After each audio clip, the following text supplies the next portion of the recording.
Владата донесе одлука да ја додели на општина Струмица 5 милиони денари за спроведување мерки за намалување на аерозагадувањето и намалување на високите концентрации на PM10 честички во општината.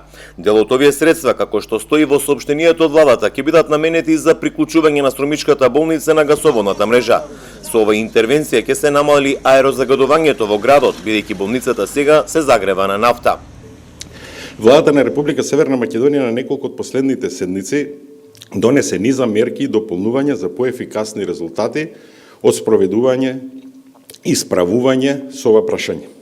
На вчерашната 153-та седница на владата се донесе одлука за пренамена на средствата од планот за чист воздух со цел да се замени системот за затоплување во болницата во Струмица од нафта да се користи газ.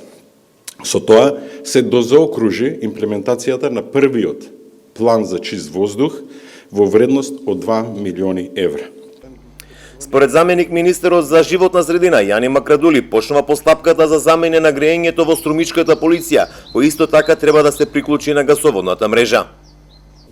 Дополнително, секоја институција влегува во постапки за замена на неефикасните извори на затоплување.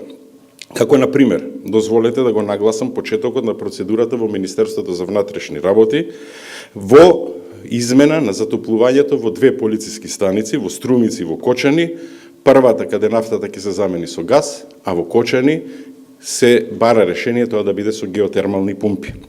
Во 19 локални самоуправи кои аплицирале ќе добијат средства за замена на опремата на нееколошки системи за греење, а во 16 општини ќе бидат поддржани проекти за енергетска ефикасност.